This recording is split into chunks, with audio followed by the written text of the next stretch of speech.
Good evening. This is the regular joint meeting of the Oakley City Council acting as a successor agency to the Oakley Redevelopment Agency, Oakley Public Financing Authority.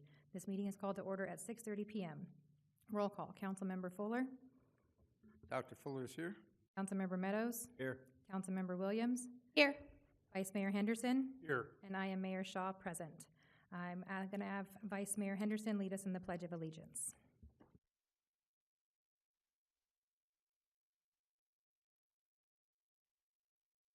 I pledge allegiance to the flag of the United States of America and to the republic for which it stands, one nation, under God, indivisible, with liberty and justice for all.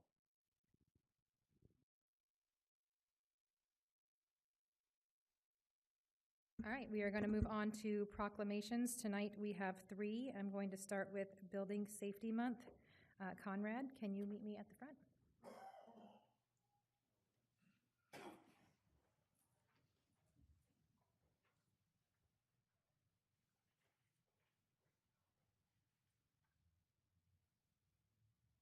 The whole team.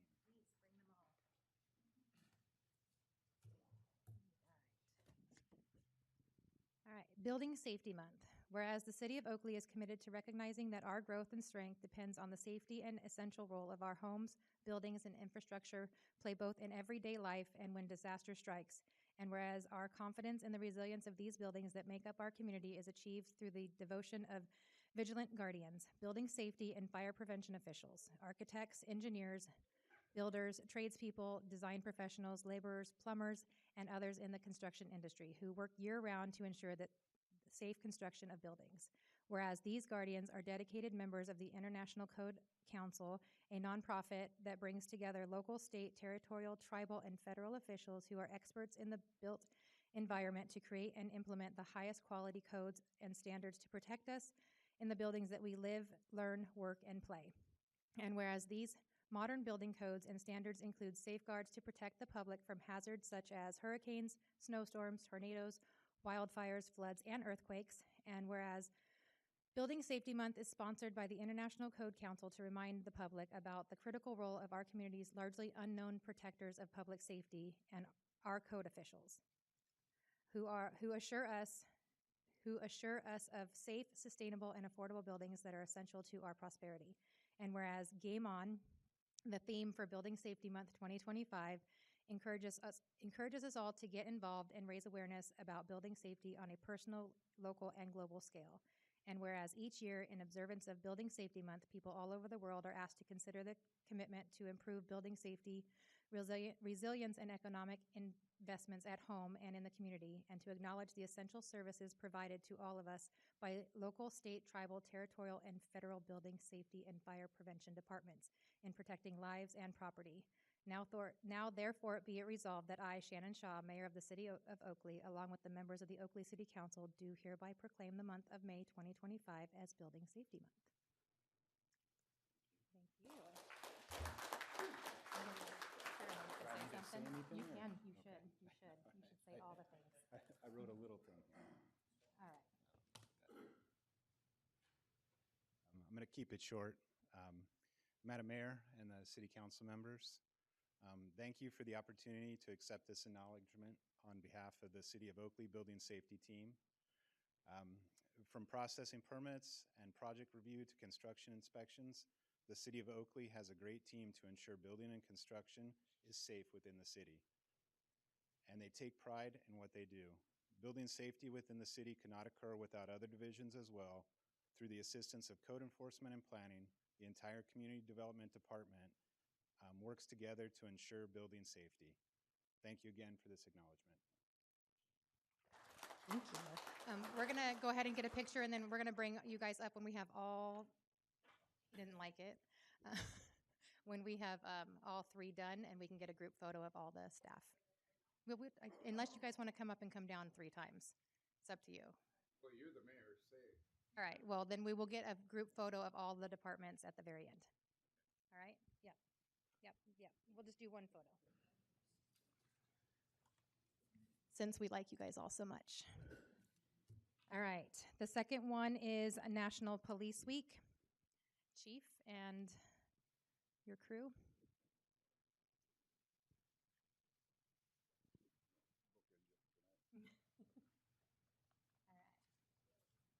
All right. Whereas in 1962, President Kennedy proclaimed May 15th as National Police Officers Memorial Day and the calendar week in which May 15th falls as National Police Week. And whereas the dedicated men and women of the Oakley Police Department dedicate themselves to protecting the lives, property, and rights of our residents, upholding the law with courage, integrity, and professionalism. And whereas these officers serve as guardians of our community, responding to emergencies, fostering public safety, and building trust through commitment to justice and compassion. And whereas it is important that all citizens know and understand the duties and responsibilities of their police department, and that members of our police department recognize their duties to serve the people by safeguarding life and property, protecting them against violence and disorder, and protecting the innocent against deception and the weak against oppression. And whereas our police department has grown to be a modern and well-respected law enforcement agency, which increasingly provides a vital public service. And now, therefore, be it resolved that I, Shannon Shaw, Mayor of the City of Oakley, on behalf of the City Council, do hereby recognize the week of May 11th through 17th, 2025 as National Police Week in the City of Oakley, and further extend appreciation to all law enforcement for the vital services they perform and their exemplary dedication to the community they serve.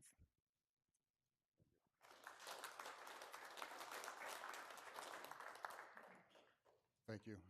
Conrad, did I hear that you guys have a saying that says game on or something like that? Well, we also have a saying with a G in it. It's called get on the ground.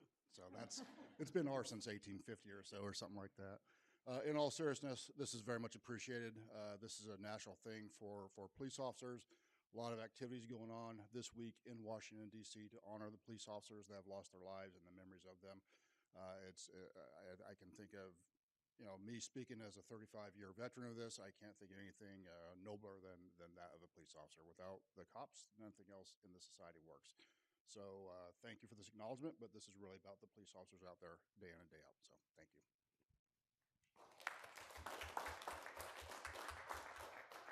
All right, Kevin.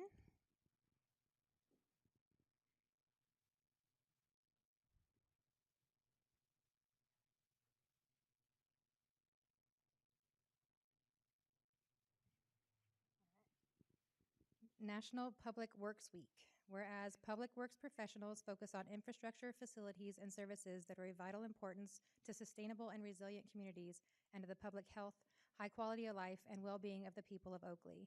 And whereas these infrastructures, facilities, and service could not be provided without the dedicated efforts of public works professionals who are engineers, managers, and employees at all levels of government who are responsible for rebuilding, improving, and protecting our nation's transportation system, public buildings, park and other structures and facilities essential for our citizens. Whereas it is the public interest of the citizens, civic leaders, and children in Oakley to gain knowledge of and maintain an ongoing interest and understanding of the importance of public works and public works programs in their communities. And whereas the year 2025 marks the 65th annual National Public Works Week sponsored by the American Public Works Association. Now, therefore, be it resolved that I, Shannon Shaw, Mayor of the City of Oakley, along with the members of the Oakley City Council, do hereby proclaim the week of May 18th through the 24th, 2025 as National Public Works Week in the City of Oakley, and call upon all citizens and civic organizations to acquaint themselves with the issues involved in providing our public works and to recognize the substantial contributions which public works officials make every day to protect our health, safety, comfort, and quality of life.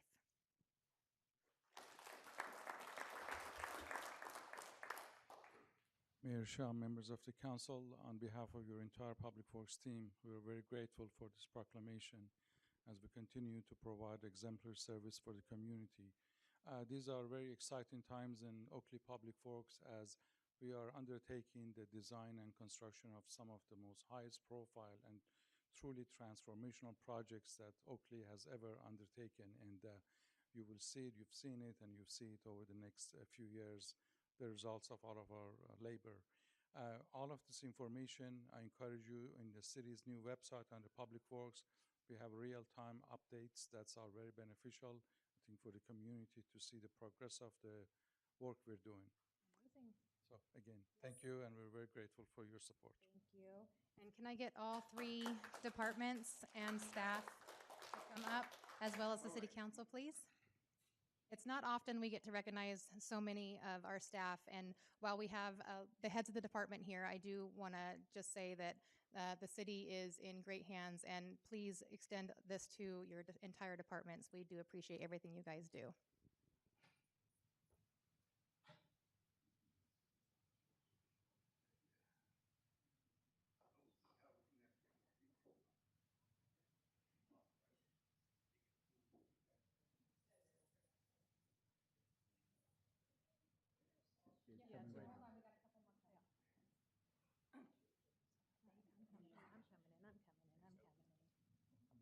Get that baby in there. Yes, we can see. Upside down. Yes, please do it upside down. Yeah, it's pretty unbalanced.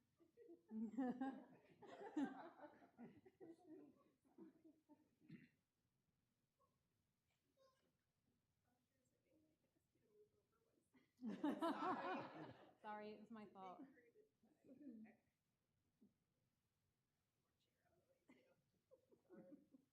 It's a big family, guys.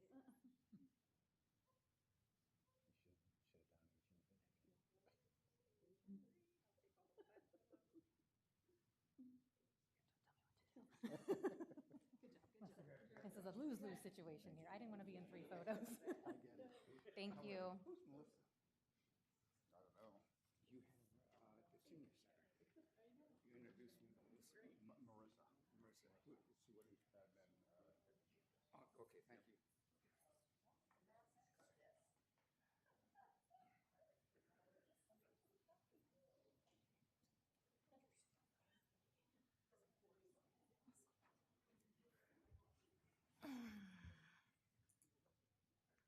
All right.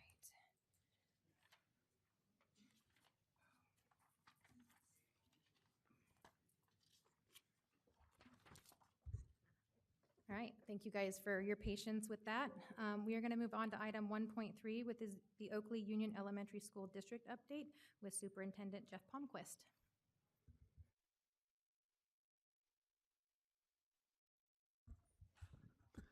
Well, thank you, Mayor Shaw, members of the council, staff, and community. It's always a pleasure to come and present to you.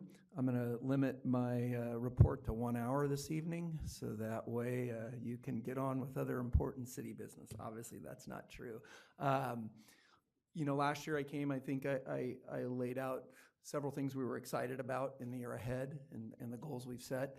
Tonight, I'm going to tell you, I'm going to remind you of some of those goals, but then also be very proud about the report on a lot of those items and the road ahead.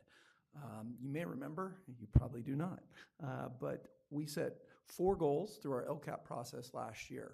And every year in the state of California, or every 3 years in the state of California, we have to undergo a public process to set the goals that will guide us for the 3 years ahead. And then every year we do an annual update. Those goals aligned with the acronym RISE: Resources for Education, Inclusive Educational Partnerships, Safe School Climate, and Excellence in Teaching and Learning. So our RISE goals are the things that we align not only our school goals to, but even my goals as a superintendent, and really is the lens that we look at our work and our community. In resources and education, I think last year I reported that we had received a couple $1 million in grant money to set up residencies, and we had desired to staff somebody to do that and to build that program. We had a successful launch. We actually have 5 residents in our program right now. We'll be likely doubling that number, or adding 4 to 5 more next year. We also wrote and received a counseling grant, and we have 13 applicants for what will be 3 to 5 counseling residents. That's no small thing in an era where there's teacher shortages and staff shortages really everywhere. We've committed to growing our own, and those efforts are starting to bear some fruit. Really successful launch using our teachers, the good educators we already have as mentors. Really excited about how we're going to continue to build on that. But that program not only got off the ground, it's very strong. Really excited about the work ahead. We are also, in the way of resources for education, we started a facility master plan process. Again, I think last time I reported to you that was something we were going to endeavor to do. We will get that report likely at the next board meeting or shortly thereafter. Again, public process to really tap into what are the priorities and what are going to be the needs as we look to the future. We have a pretty good sense of what that's going to be. We believe when I get to that road ahead, that's likely going to be reaching out to our community to see if we have and can establish the case for the growth and development that's going to need to happen out in the East Cypress corridor. The growth and development, the modernization that's going to need to happen in the schools we already have. Really focused on replacing portables. We have some schools where 70% of the school is a portable. So we're excited about those priorities. We're excited to meet those challenges and really grow for the future. But those are some of the highlights in the our goal for RISE. In our inclusive educational partnerships, that's where you all come into play, as do many others. We were really excited with the advisory councils that we set up this year, tapping into expanding those and then deepening the ones we already had to really make sure that we were broadening the number of families we engaged. Started some very successful and really continued some other successful parent education nights. We had a cybersecurity night in partnership with not only local law enforcement, but others that had, I think we hit almost 100 between, half were in the room and then half tuned in online. Did some math parent nights where I think we had 50 total between some sessions there. Really good numbers for us. Sometimes we struggle. We'll put something that we think is maybe hitting a need, and folks will tell us that it's not by not showing up. But that has not been the case in the last year plus. Our community is hungry for a lot of these opportunities, and we're really working hard to provide them. The other big piece of our partnerships is really broadening our relationships with our municipal partners. Assemblymember Wilson was here. We've not only had opportunities to engage with her at her office, she's even visited here, read to our students. We did a tour. We talked about the future. She has been an excellent partner. So too have our local municipal leaders. I mean, our relationship with the city is something that we are not only very proud of, it's something that really I think our entire community should be proud of. I know I'm proud of to be a part of a community where there isn't a municipal leader in this area that I don't feel could pick up the phone and have just not only a positive conversation, but really be solution-minded. That goes to our city manager, to our chief of police, sanitation district, water district. Really, I feel so fortunate that there's a receptive environment. There isn't a problem I can't imagine we can solve, and there isn't, I can't think of one leader that doesn't come with a collaborative attitude. So that's something we're very excited about, something that's helped us a lot, especially as we talk about some of these other things that we've accomplished this year. The park over at Vintage and what we're seeing happen near O'Hara is a perfect example of that. It taps into that resources and the R goal, but it really is part of the I goal too. And that doesn't happen if we don't have a council and a school board and staff at all levels who are willing to come together to look at problems that maybe we haven't always come up with, solutions that would work and find those. And so that's something we're really proud of, that relationship that we've continued with you all. And there's physical evidence of it. So that ribbon cutting, it's symbolic in a lot of ways, but to me, it's much more than a facility. It's a symbol of all the things that we can do as a community. And so again, something we're very proud of, something we're eager just to continue doing. And it leads into that third goal, safe school climate. One of our major accomplishments is really just a collaboration with the city yet again. Getting Officer Wayne into our schools has been enormous. Not only is he an exceptional person, exceptional professional, he's great with our students. They respect him. I personally have seen him on both campuses. I like going at lunch, and you will see Officer Wayne connecting with kids and doing what we want, which is building relationships, positive relationships, and then also, representing the safety that we know we need, especially in this day and age. We need more and more of it. We'll never be safe enough, and we'll never stop trying to be safe.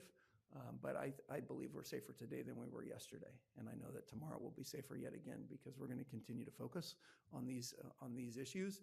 But Officer Wayne is a huge part of that, a substantial step forward for us, and is paying dividends just in the few months that he's already been there. So again, thank you for that. We look forward to that continued relationship, not only with him, but with the city. Last year, I told you that we were in the middle of upgrading our security, or like our safety systems, like our surveillance systems. We've gone from some sites with like 4 or 5 camera angles to 60, 70.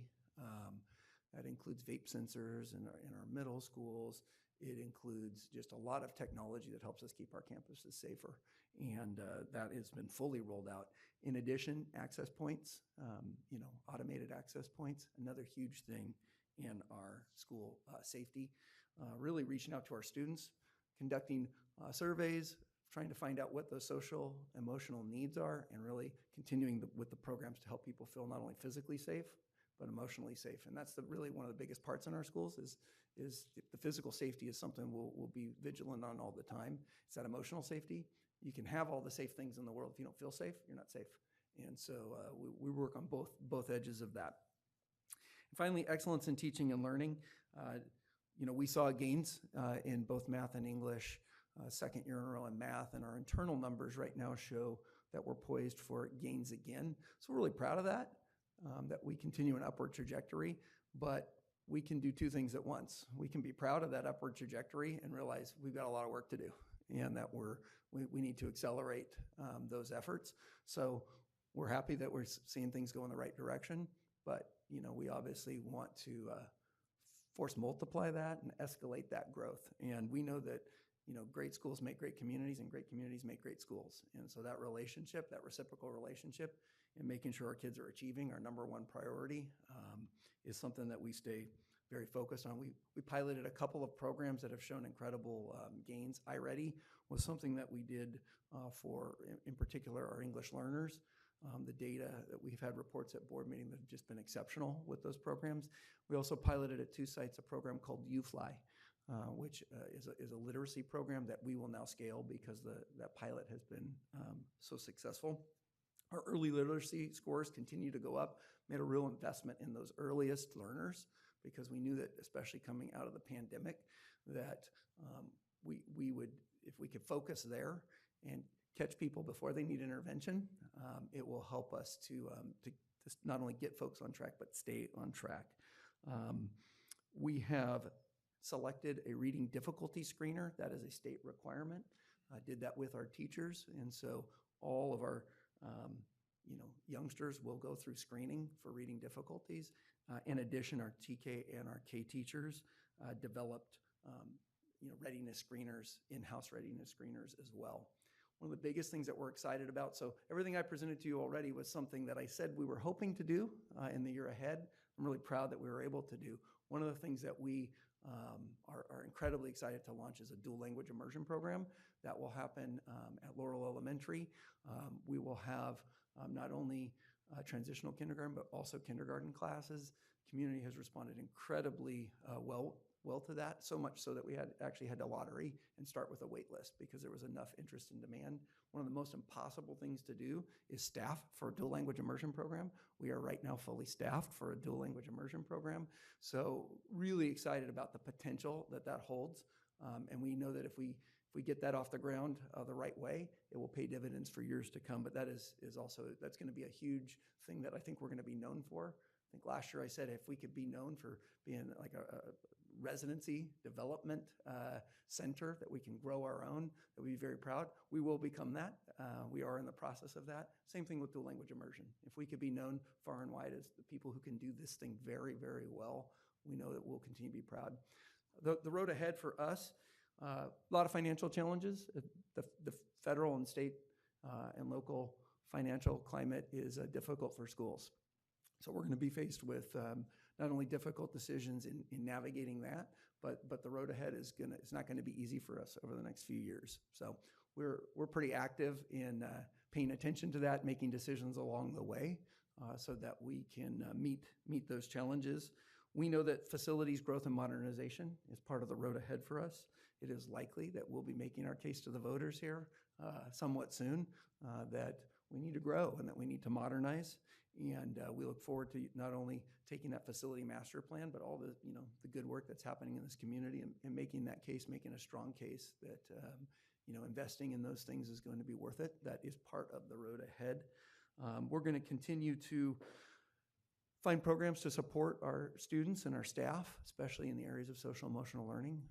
I have a position posted right now in our student supports division to coordinate just those efforts. And we're going to continue to achieve, and we're going to continue an upward trajectory, but we're going to escalate that so that we can move that faster. And with that, again, I'm so appreciative for our relationship and the ways you support our schools and our kids, and happy to be a partner with you all. Any questions or comments from council? Councilmember Fuller? Yes, I'm hearing a rumor about a bond coming out of your district. Is there any truth to that? Well, the rumor, I just started it probably literally maybe 30 seconds ago by talking about the road ahead, and it's on here. It is, I said likely. We haven't finished that facility master plan, but some of the preliminary data is telling us that we're going to, we have demographic data that shows growth, but it is likely that we'll need not only other facilities to the east, we're also going to need to modernize our campuses. So it is likely that we will be making that case to the voters. It's not confirmed, but it is likely. And so, of course, that won't be done in secret. That will be something that will be, quite public and lots of surveys. And we all, we've been through that process before. But yeah, it is likely. Well, I've been there and done that on I'm sure you have. 72% vote, but good luck. Thank you. Not all of us agree. I know, and that's why I'm going to make that case as strongly as possible, and that we'll do that as a community, and we'll see what kind of support there is for those things. Councilmember Williams? All right, I know you said that the master plan hasn't been released yet. I know one of the things that I was talking about when I went to the workshops were a reconsideration of the pickup and drop-off lines. Do you know if that's being considered at all? I do. When the HKIT, the architecture firm who's conducting our facility master plan, came and gave some site proposals, and again, those were, more hypothetical at the time. They looked at each site where there were some opportunities to do that, and some where there weren't many. I have a feeling one of the ones that you're thinking about may not have had as many opportunities as some of the others, but that's always a tricky thing. Most of our sites are going to need, again, like I said, portable replacement, which means new construction. And so where there may be opportunities for parking, there may be opportunities for ingress and egress. It varies by site, but yes, they did look at that, and especially in some of the more difficult spots where we have, challenges, they've looked for creative solutions. I want to say there were at least 3 or 4 of our sites that it looked like they could do something. Awesome. And then I know there's at least 2 of us who are in support of bringing back some sort of busing system. So maybe there could be some more consideration of that at some point. I'm looking for grants for you guys, I promise. It's not. Yeah. I understand funding is a challenge. I get it. And then you also talk about, so one of the things that we obviously get every time we're up here when we're approving homes, the schools are too full, there's no room for that. So, to do my due diligence, I know part of the facilities master plan includes potentially changing boundaries, because I know not all of our schools are as heavily populated as some of the others, but at what point do you feel like you will need another school? And if this bond measure is not successful, what's the path then? Yeah, great question. Some of those are, there'll be hypotheticals on top of hypotheticals, but we'll be looking, once we have a facility master plan and once we, take a look at what our bonding capacity will be, we're going to do that in tandem with a boundary study. We'll do the boundary study under 2 parameters. One, if we were to build something, and another if we don't. Oftentimes, school boundaries can be a tricky thing to bring forward, so you don't want to do that too many times. We're going to measure 10 times and cut once. And so we'll begin that process here, though, in the very near future. One of the things that dual language immersion program, there was some strategy in placing it where we did. Laurel's one of our lower enrolled schools, but now it will draw from throughout the district. And because we've had, so much demand, we'll be starting with probably at least 60 students, of which, maybe, I don't want to speculate, but, most of them are not from Laurel. And so that means over time, as we add grade levels each year, we'll continue to grow that school more towards its capacity. So that's one strategy to shift without changing our boundaries by letting people make decisions to bring them into our schools that are a little lower enrolled. A lot of times folks believe that Summer Lake is busting at the seams. It is not. We had to add portables there this year, but it didn't grow as much as we had anticipated. It's a large school, but it's still under 600. So we have a few other schools. Geringer's still our largest school, but Summer Lake is not far behind. We do have room in most of our schools have capacity. We look pretty carefully at the demographic studies, and this year, for the first time in probably 4 or 5 years, we've underperformed those demographic studies. So we've revised at every interim. We've revised our financial projections based on what is enrollment that has not come in. So we are not a declining enrollment district, but we did not hit the demographic studies either 2 years ago or the one we did this fall. Both of those projections have not panned out in the spring. So it does give us a little bit of a runway with some of the future planning to meet the demographic projections where they'll come. So, obviously we'll be creative as we possibly can, and we're going to do much with whatever it is we're given and whatever it is we have. But dual language immersion is one example of a program, to help shift some of our enrollment. We could do that in other ways too, if we need to. Where we'll find challenges is likely middle school down the road, and then anything towards the east. And so, yeah, I'll leave it at that. All right, seeing no other questions or comments, thank you so much. Thank you. Item 1.4, which was the Contra Costa County Fire Protection District update, has been rescheduled. So we are going to move on to item 2, which is public comments. At this time, the public comments will be heard for items not on the agenda. I do have public speaker cards submitted. To submit a public speaker card, please complete the blue speaker card located in the lobby and submit it to the city clerk. The time limit to speak is 3 minutes. The time limit is monitored by the timer located in front of my seat. When 1 minute remains on the timer, it will beep once as a reminder to complete your comments before time expires. Please refrain from any applause, cheering, booing, or other outbursts so that everyone may have an opportunity to be heard. Note that due to provisions of state law, the council may not engage in dialogue regarding comments. Staff may be directed to respond to persons making public comments. And I am going to start with Roger Mammon.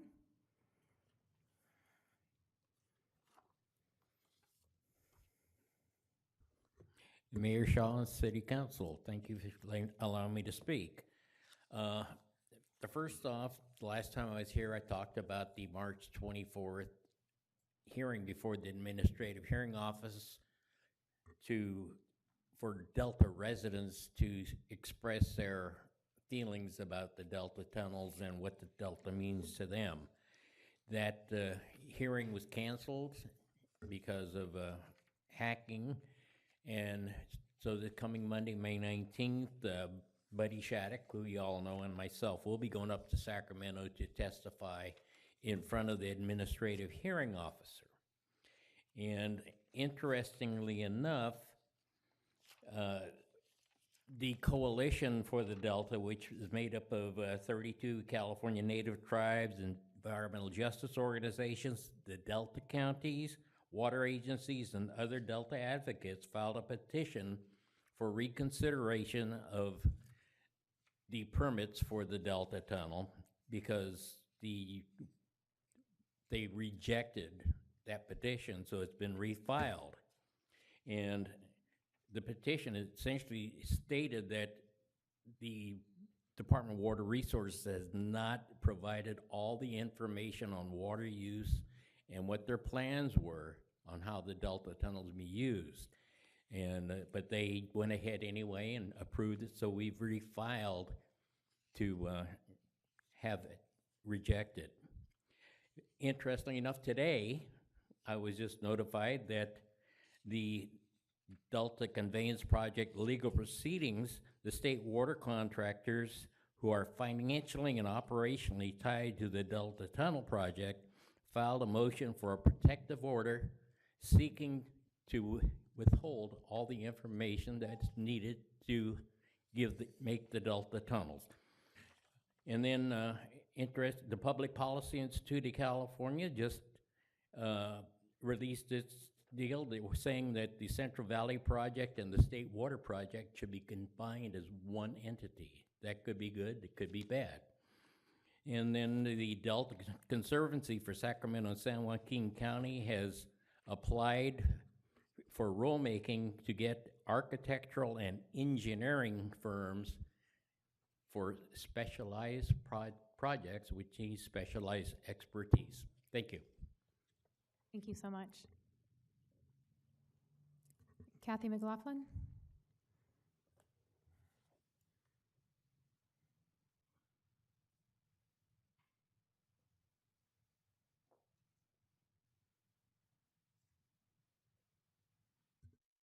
Good evening.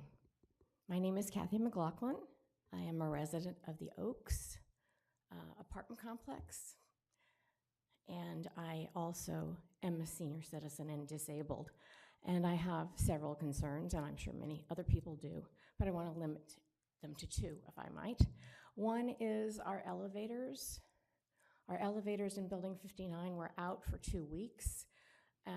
We were told that it was because the company that did the servicing had lost the part or ordered the wrong part.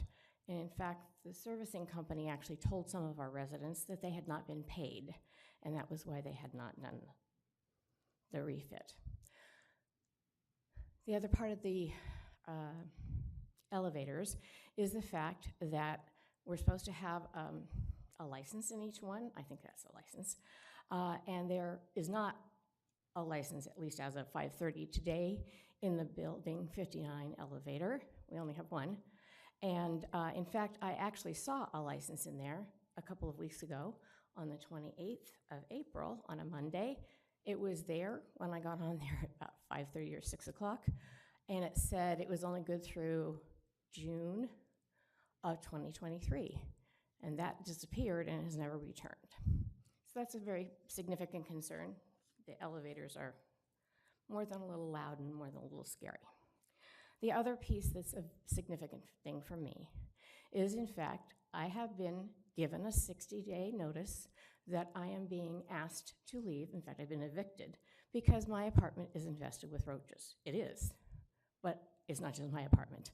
There are many other apartments, as I think all of you know. I've watched several of your meetings, and those roaches didn't come with me. In fact, I've never had them before, and I lived in Martinez for 10 years and did not bring them with me.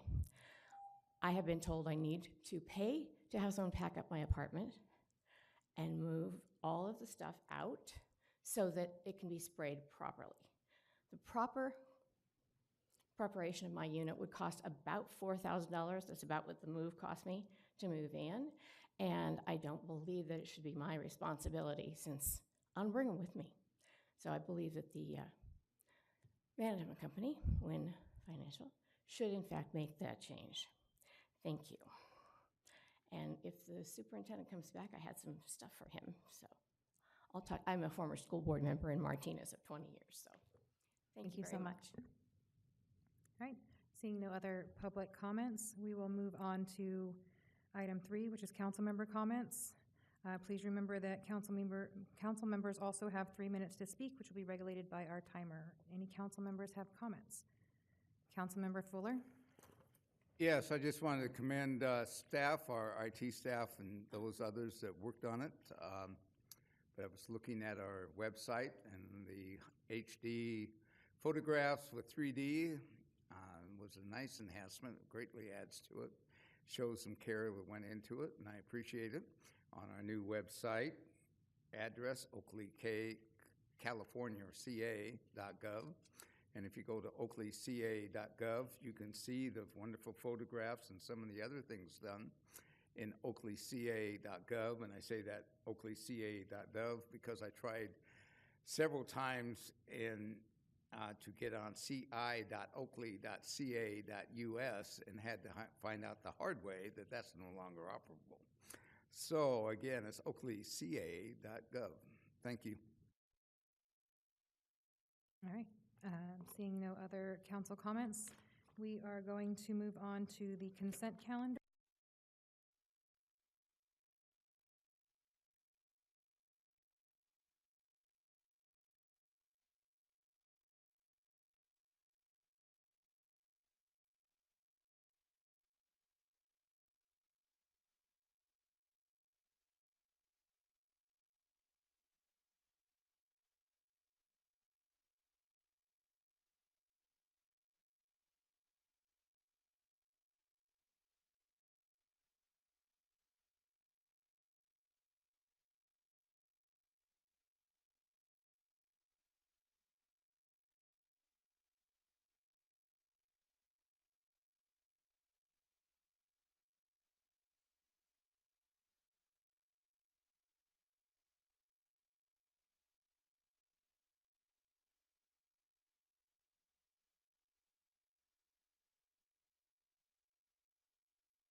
Test, test.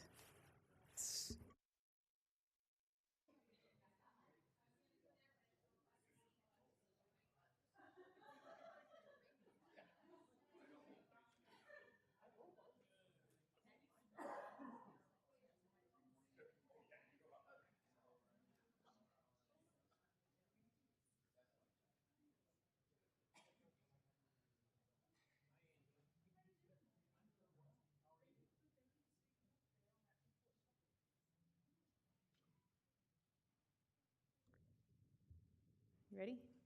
All right, we are going to pick back up. I have not received any public comments on consent calendar. Are there any items that the council would like to pull? 4.1, 4.2, 4.8, and 4.14. I will go ahead and move the remainder. No, I've got some too. Okay. 4.9, 4.10, 4.12, and 4.15. Okay, so just, Yes, Derek, go ahead. I was going to make a report out on 4.14, but since that's taken off, I'll handle that. I'll do the staff report on that. On 4.16, I just need to put into the record, because of a provision in the Brown Act that deals with any time we compensate upper level employees, we have to orally report that in a meeting. And I want to advise that as part of item 4.16, there are 7 positions that will receive that bonus. So all of you as council have looked at that item and you saw that it proposes to give a $1,500 bonus. And that will be paid to 7 positions. So I just want to read into the record the positions. The Administrative Services Director will receive that bonus, as will the Assistant City Manager, as will the Chief of Police, as will the City Clerk, as will the City Manager, as will the Community Development Director, and as will our Public Works Director / City Engineer. So I just wanted to make sure the staff report outlines the bonus, but just to ensure we comply with the government code that does require that this be orally reported anytime we change salary or benefits of our high-level employees. I wanted to make sure that's there. So if you move the consent items other than what was pulled by Council Members Fuller and Williams, you will be effectively ratifying those bonuses as part of your overall vote on consent. And then I just wanted to get clarification. Councilmember Fuller, you had 4.1, 4.2, 4.8, and 4.14. Thank you. And Councilmember Williams, you had 9, 10, 12, and 15? Correct. All right, so I will entertain a motion for the remainder. Move approval of the remainder. Second. All right, I have a motion and a second to move the consent calendar minus 4.1, 4.2, 4.8, 4.9, 4.10, 4.12, 4.14, and 4.15. All those in favor? Aye. Aye. Any opposed? All right, passes unanimously. 4.1, Councilmember Fuller. Yes, I can handle 4.1 and 4.2 again. I still believe that we can be more explicit and more transparent in our minutes, and they are too brief, so I will vote no on both those items, 4.2 and 4.3. I'll move as written. Second. All right, so we have a motion and a second to approve 4.1 and 4.2. All those in favor? Aye. Any opposed? No. All right, passes 4-1. And we are going to move on to 4.8, Councilmember Fuller. You said 4.8? Yes. Okay, Mr. Rohani, I want to congratulate you. That was a great report, 226 pages on your assessment. I think that was very much there. I have a question. I'm noticing we have 2 districts that are citywide, 26 that were sub-districts. Are all these districts paying an equitable amount of taxes for each item? Like over in District 1, I don't think there's many sub-districts, so to speak. Are they not getting the same landscaping as maybe Emerson Park? Or is Emerson Park picking up part of the landscaping in District 1? Or How does that work? Well, these are for landscaping and lighting districts, not CFDs, which Emerson Ranch and Delaney Park are a part of. That's a different structure. There's 3 components to the landscape and lighting assessment district. The Zone 1 is the community park, the regional park, so that has a component to it. So there are no projects part of that. That's citywide. Number 2 is associated with the lighting, so that is citywide as well. In terms of the projects and the revenue that can be used from that zone to pay for lighting. And then Zone 3 is the subdivisions that you mentioned, and those each pay their own share. And let me understand, in 1972, it was said we could not collect a tax unless it was voter approved. So when was it? In the 80s, we kind of went through the back door and said, well, we'll call them assessments.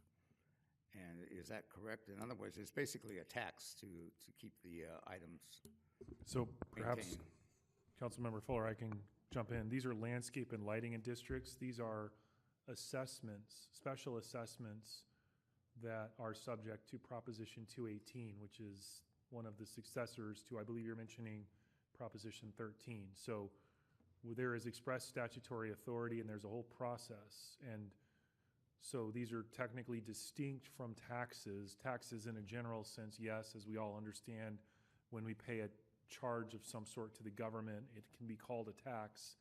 But legally speaking, it is an assessment and it is distinct from what is either a special tax or a general tax.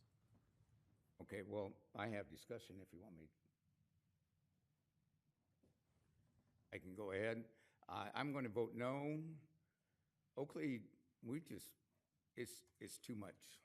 We have special district for the special districts, and then we pay in tax on the other district, and that one wasn't really a tax, it was an assessment, and that's where it's going on in terms, I believe, in the community. So every time we turned around, we have an assessment. We also have assessments in the other areas of the city. Iron House Sanitation District is coming up with an assessment.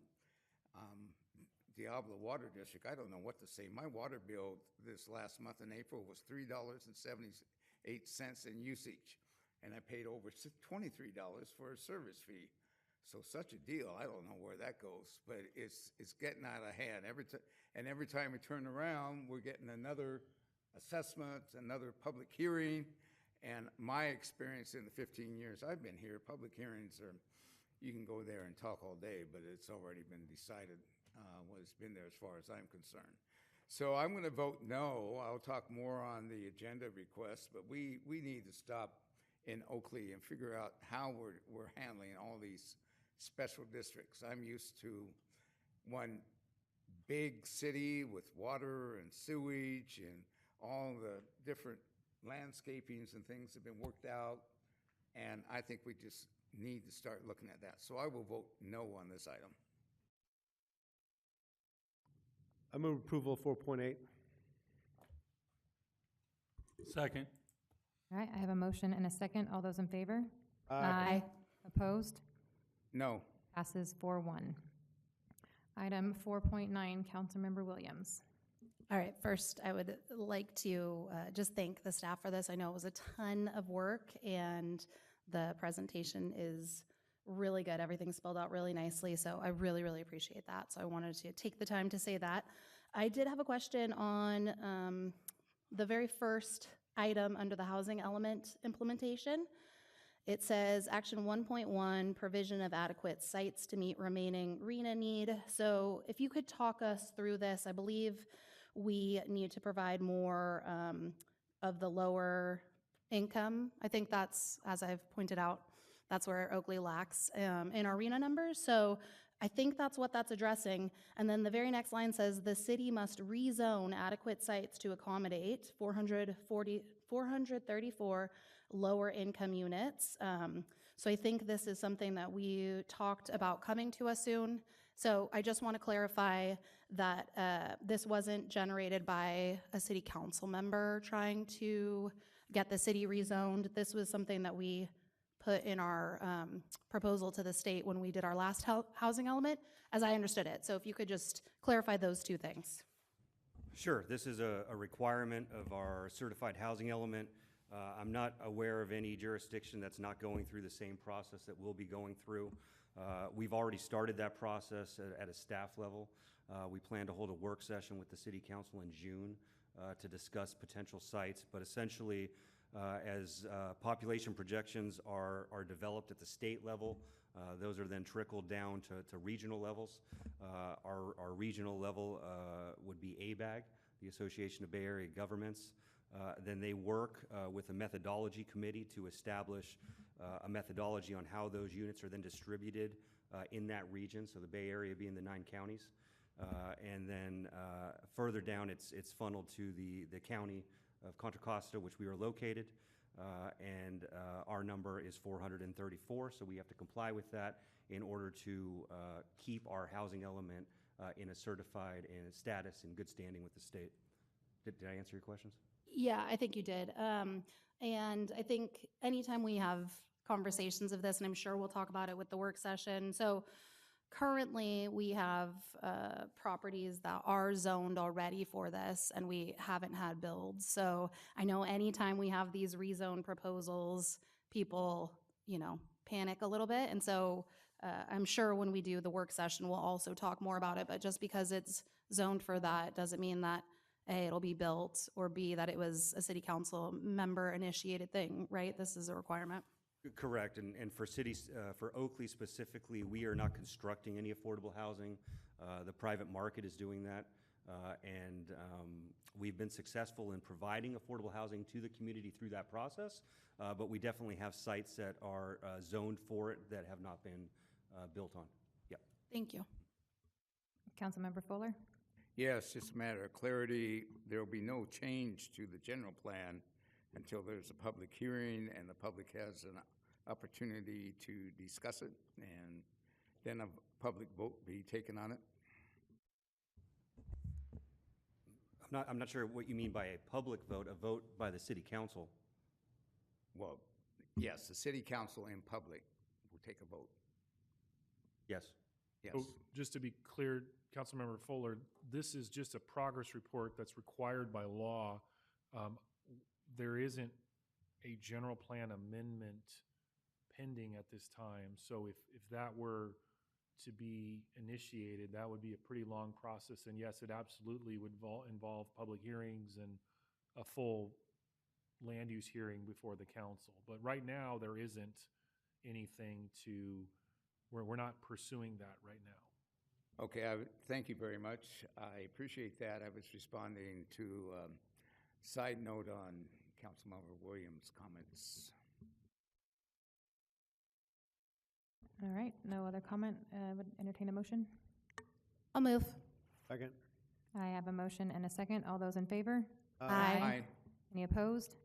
Passes unanimously. And we are going to move on to 4.10, Councilmember Williams. Great. I think, you guys know me. I try to pull things to highlight the good work that's happening and how we're being fiscally conservative. So really quick, if you could just give people a quick overview about SB1 and what this funding can do for us, and how it protects sort of our general fund revenue and all of that stuff. Sure, it's another funding stream. It's a federal. They're federal monies that were established in the late 2017, and essentially it's RMRA funding, which is road maintenance and rehabilitation account, and we have to show the government that we are funding projects with those monies that meet their criteria. So we have to do this annually. This is something we have been taking to the council consistently since those monies have been available, and they help specifically roadway projects so that we can use other monies for other important projects. Great, thank you so much. I'll move. Second. I have a motion and a second. All those in favor? Aye. Any opposed? Passes unanimously. 4.12, Councilmember Williams. Same thing, except this one I think is even a little bit more exciting for me because, so this is also SB1 and it's Contra Costa Resilient Shoreline Plan. And so for me, I see that potentially this gets us a pathway to potentially opening up some funding streams for our 55-acre park, or additional funding streams, not. Correct. I'd kind of, compare this to the local hazard mitigation plan that we were part of at the county level, and we completed our own Oakley annex. This is similar to that.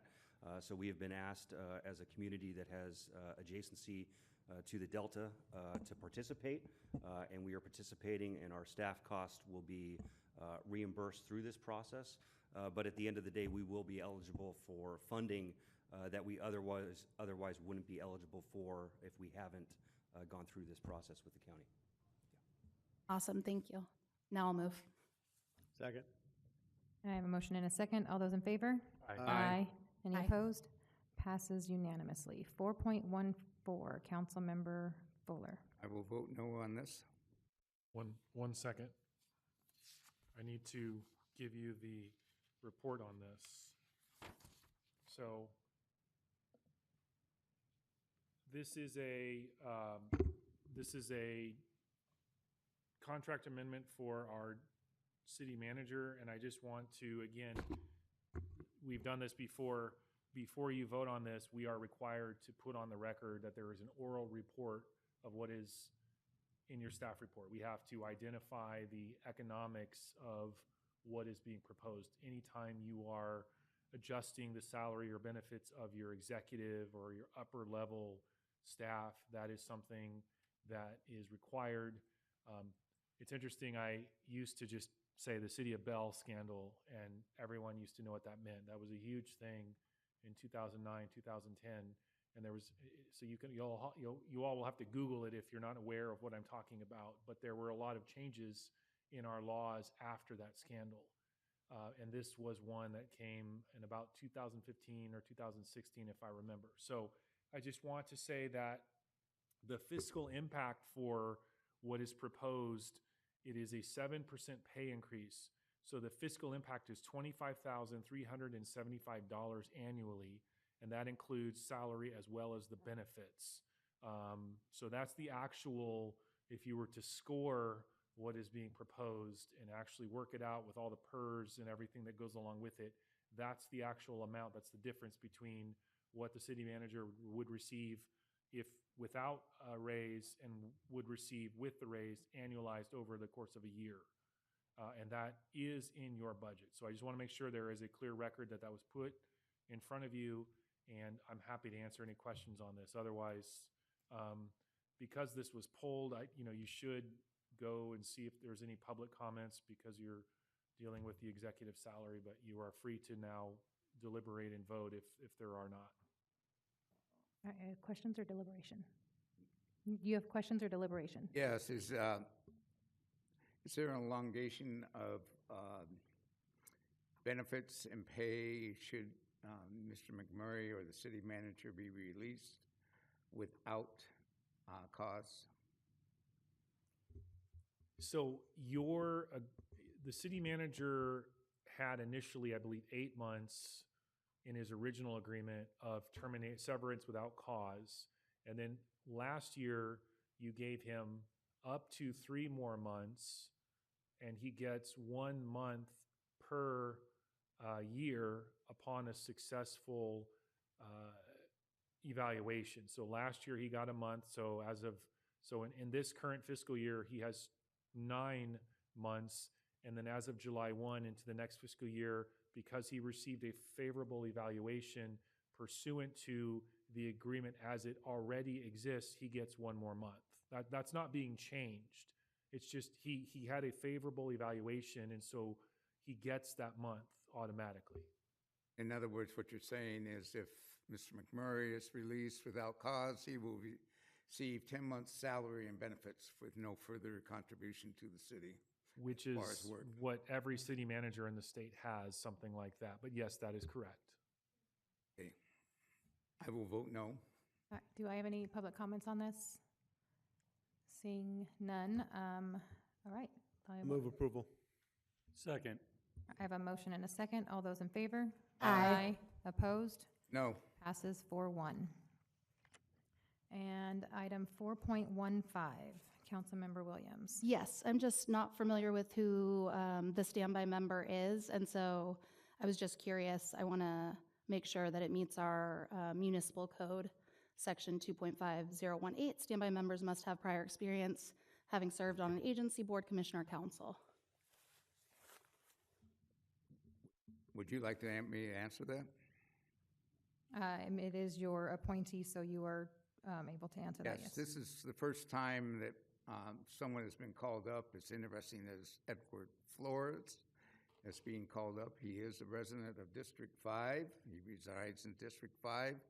I did bring him to the senior center opening, and I introduced him to several people there, several key executives within the city, Mr. Rouhani, Mr. Sterlo, Mr. Navarro. There were others that were there, so I've introduced them. I don't know what else is required, but this is the first time I've ever seen the standby challenge, and it's interesting as Edward Flores that's being challenged. So it's just in accordance with our municipal code. It says that they must have prior experience having served on an agency, board, commission, or council. So my question was just, which agency, board, council, or commission has he served on? Well, I'm going to ask Mr. Cole. That's the first time I've heard of it. I've actually heard people that were not members of the city being standby. I've seen approval of people that have been residents and have not. So I've never heard that they have to serve on a commission or be a certain specialty or VIP. He's an individual that's a member of the Painters Union, the District Council 16, very involved in the community. He is, I believe, he would be the first person of Latino heritage or any color to be even informally involved on the dais in the city of Oakley, formally or informally. The only other person that's been close is Claire Allura, and she was not Latina. So I don't know quite where we're going on this, but it's the first I've heard it. Mr. Cole, I'm kind of confused on that one.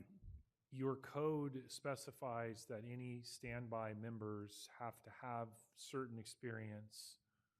The legislative intent, if you will, is to make sure that if there is an emergency and they must step in, that this is not their first rodeo, so to speak, because they're going to be stepping in a situation where there is likely an emergency, and there would need to be some minimal competence associated with running an organization, running a meeting, and doing so under what could be challenging circumstances.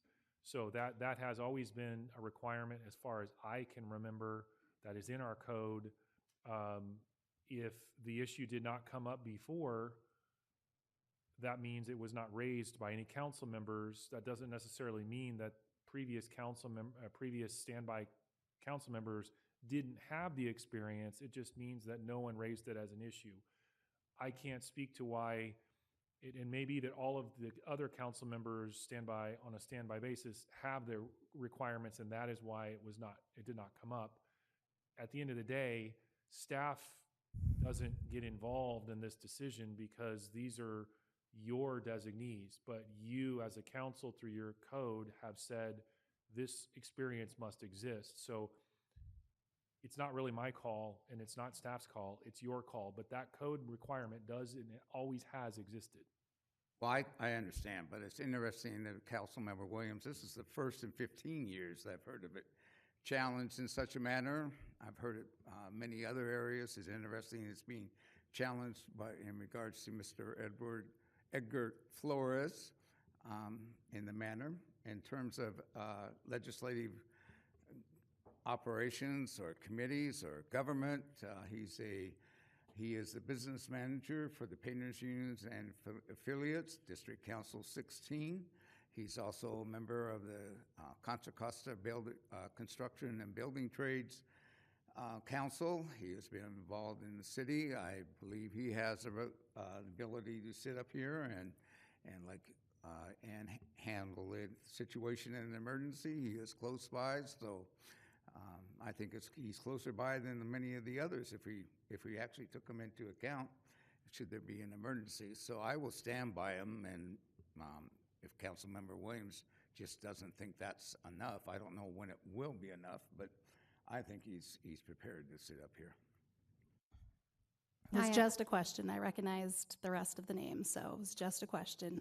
Yeah, this is the first time this has been brought up since I've been elected, and I read the policy handbook when I was asked to select a standby member, and I read it as having to have that past experience, and looked at previous agendas and previous meetings and found the names of others that were used, and they had local council experience. And Sue Higgins is who my standby member is, having served on this city council for many years. I know that at one point we had former Mayor Merle Craft out of Pittsburgh who has had experience. So when we do talk about this being a potential issue with, I think you had said the first person up here, I don't know if you said Hispanic or of color, but we have had that in the past. So I don't think that that's what this is.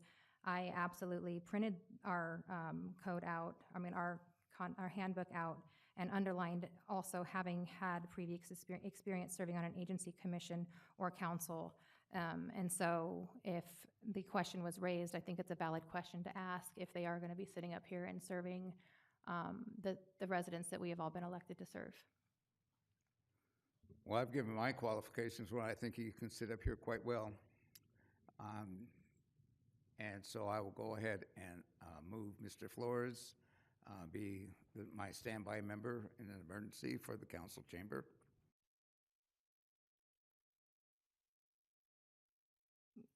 I have a clarifying question. Did you answer whether he had served on an agency, board, commission, or council? I didn't hear.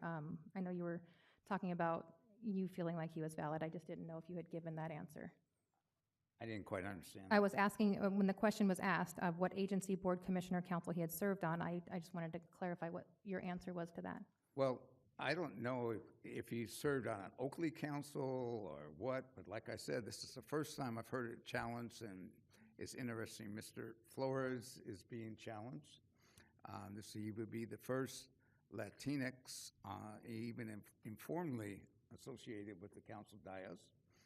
So it'd be disappointing if he was rejected, but he served on District Council 16 of the Painters Union, and which covers up into Nevada and other areas, Santa Clara County. He works with legislatures many, many times, both at the local level and at the state level. He's also a member of the Contra Costa Construction and Building Trades Council, which is heavily involved in governmental operations, supplying negotiations and negotiation help and advocacy for labor in the area. So I don't know what you're quite saying, or if it's only can be an ex-council member, but if that's the case, then I'm going to ask that every council member that's a standby now be reviewed to see if they qualify for such a position. If you'd like, I can respond to that. Every standby member on this council today is either is an elected has been in or is in a current elected position. Well, then you don't mind me looking. Not at all. Okay, well, I was I'm just going trying to to move it save you again. time. All right, Councilmember Williams. Do we specify, so I know the code says what it says, but do we specify, a business representative is a paid, it's basically a lobbyist for the union, but do we specify, or would that be good enough?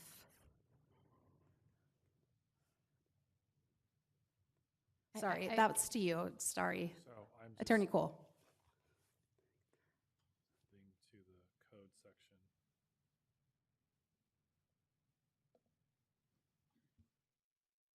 One second.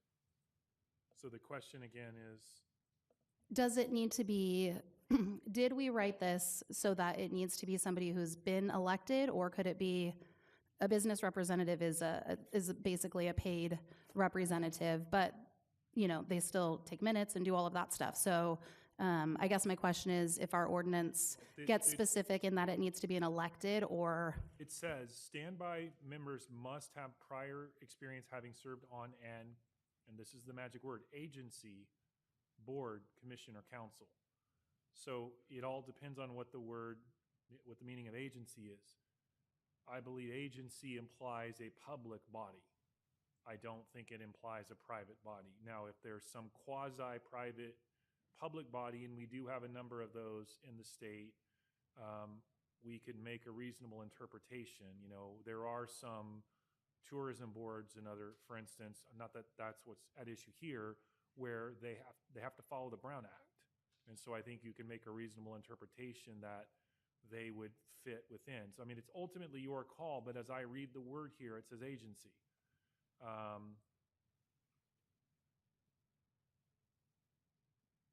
So that's, I mean, again, to me, there has to be some public experience. You know, Councilmember Fuller, before you were on this council, I believe you were a school board member. So that would be kind of a quintessential experience on an agency, even though you had never served as a city council member. I think you would have qualified to serve as a standby member if you were not on the council as an elected official.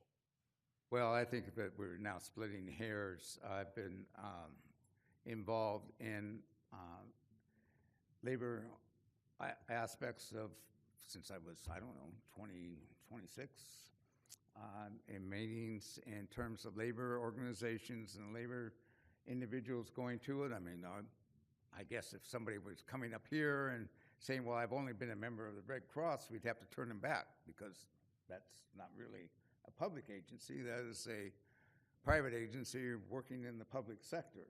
Well, I would say they meet the qualifications.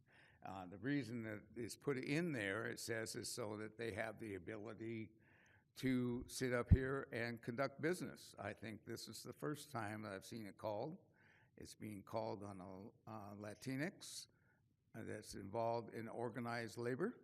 I'd be the first Latinx or any person of color to be involved formally or informally in an official capacity on the dais, and I think it would be disservice and rude and discriminatory not to allow him to sit up here.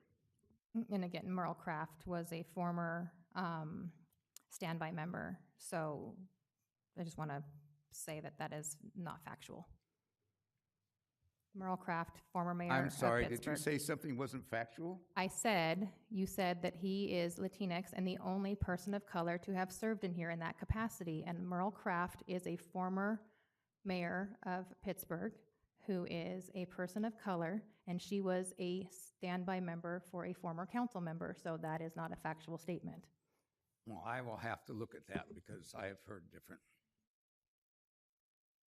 Okay, so it's going to be up to the council at this point.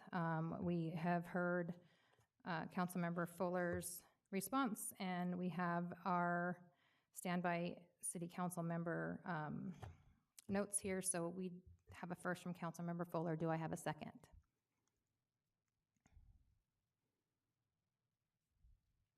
All right, seeing none, the motion then dies.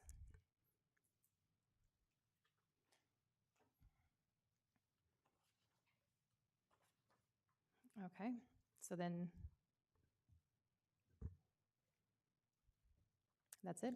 That's it, you move, yeah, the item, there's no action on the item that Right. can be taken at this time. So you can move on.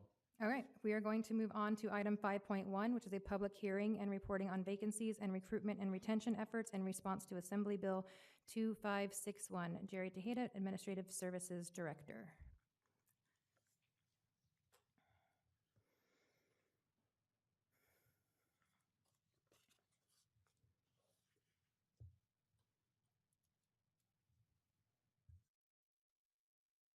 Good evening, Mayor, Vice Mayor, members of the council.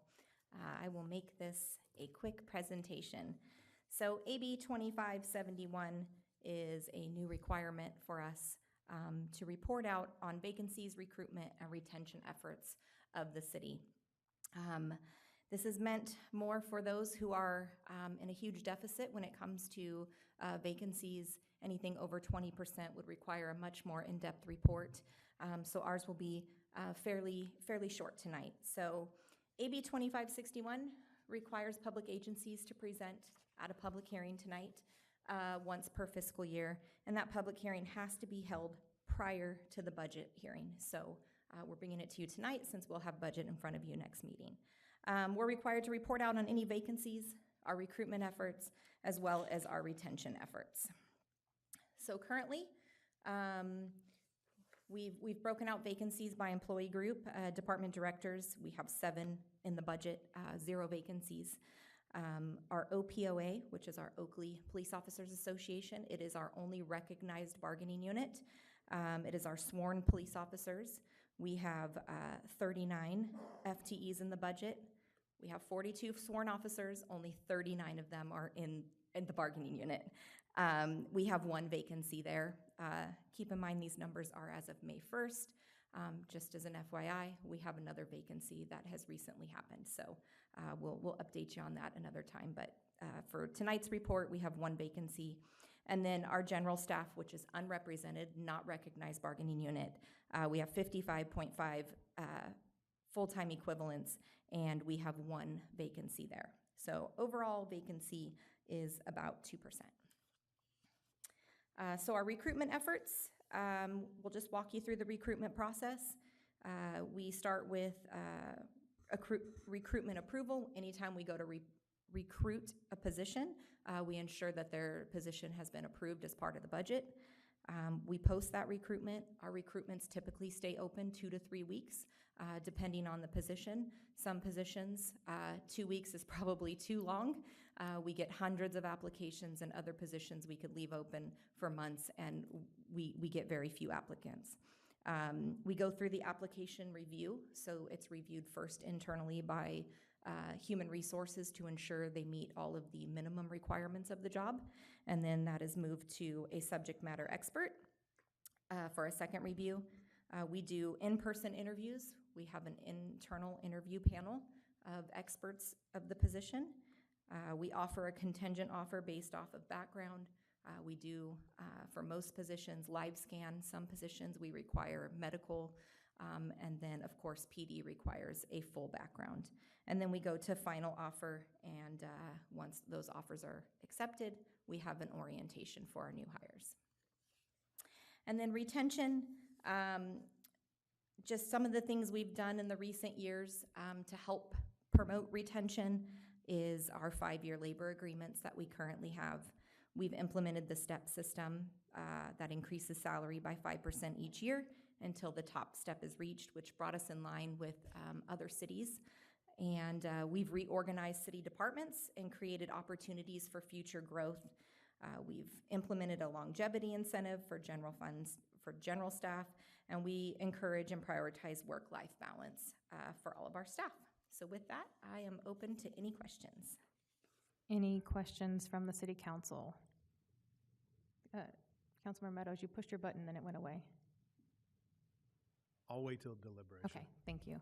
Any questions? All right, I'm going to open the public hearing. At this time, I do not have any public comments received for this item, and I don't see anybody filling out any comments, so I will close the public hearing and call for deliberation. Councilmember Meadows. Thank you for the report. My comments are really directed to our state legislature. This is a complete waste of time with an unfunded mandate that they force on us, and they wasted staff's time, our time, everybody here. So, I think we're. But thank you for the report. Clarifying the motion.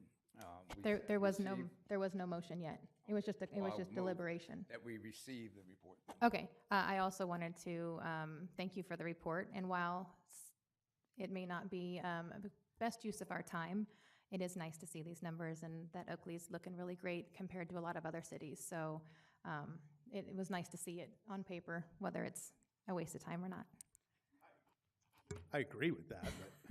All right. So Councilmember Fuller, you were making a motion to accept the report? Yes? Councilmember Fuller, was that a motion to accept the report?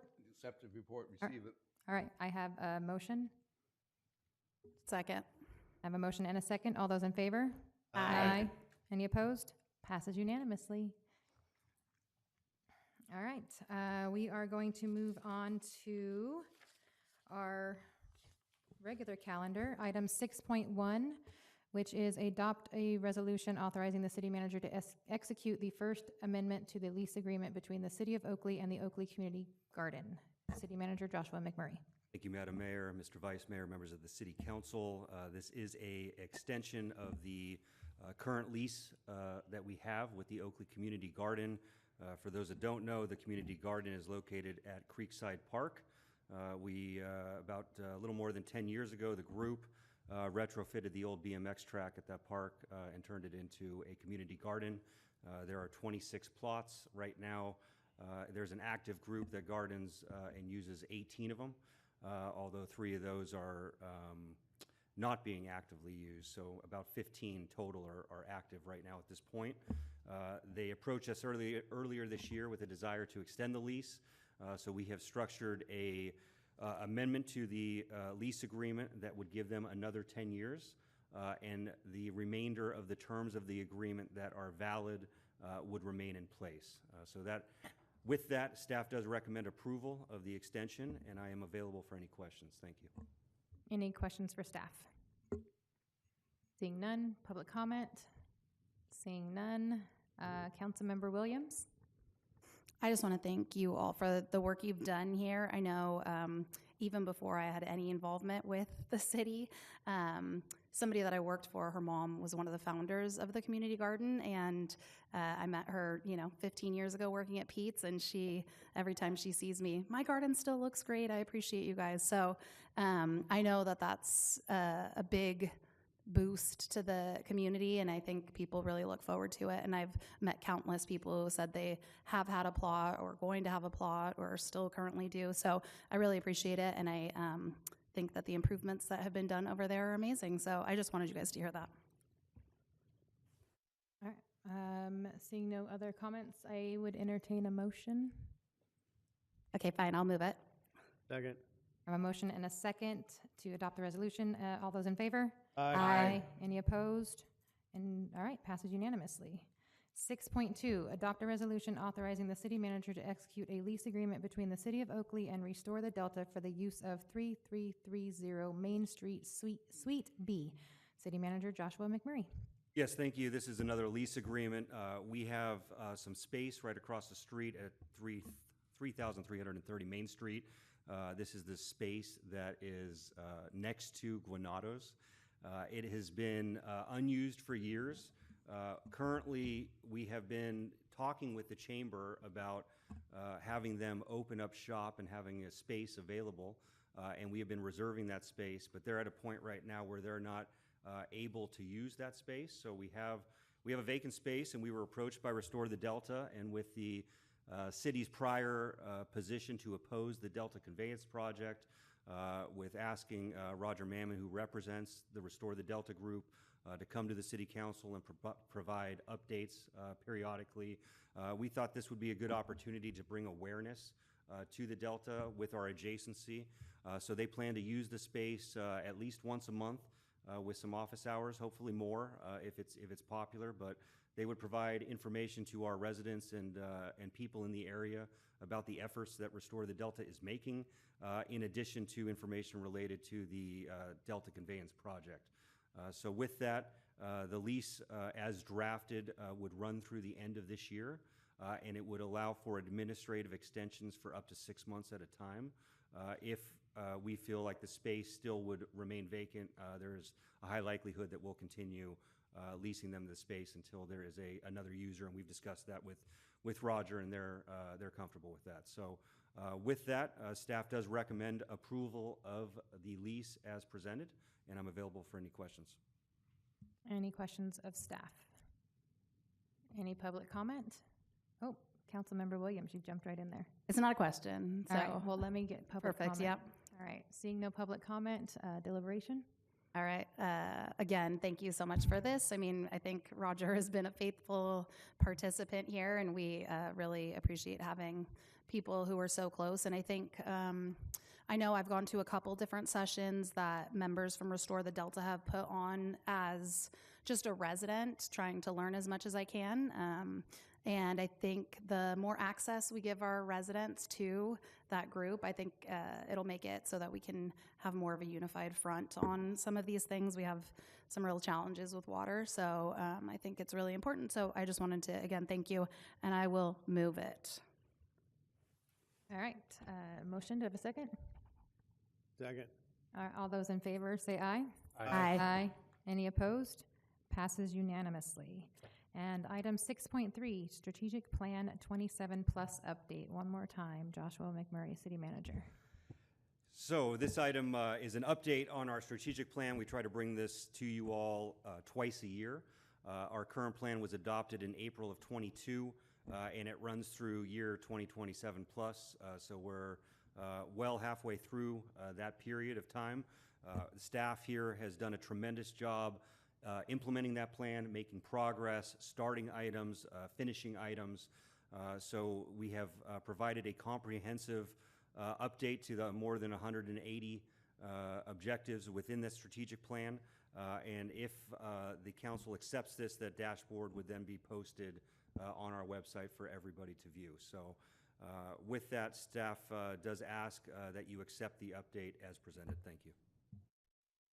Any questions of staff? Any public comment? All right, I will bring it back to the council. I move approval. I'll second. I have a motion and a second. All those in favor? Aye. Aye.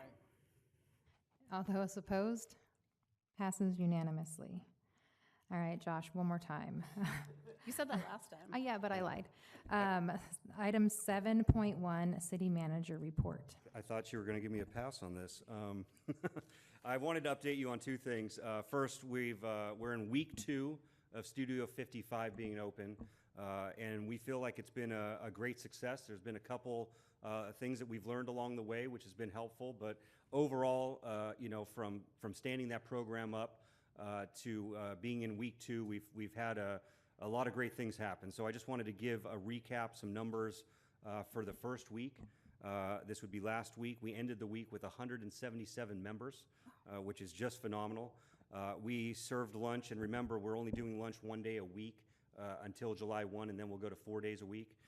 That one day last week, last Wednesday, we served 35 members of the community food. The average class size ranged in between 12 and 18 members, and the most popular classes seem to be cooking, exercise, and ukulele. Not pickleball? Not on my list. Okay. All right, Councilmember Meadows has a question for you. How many people signed up? We have 177 members. Wow. Yeah, it's pretty impressive, and I think lunch scheduled for this week is over 40.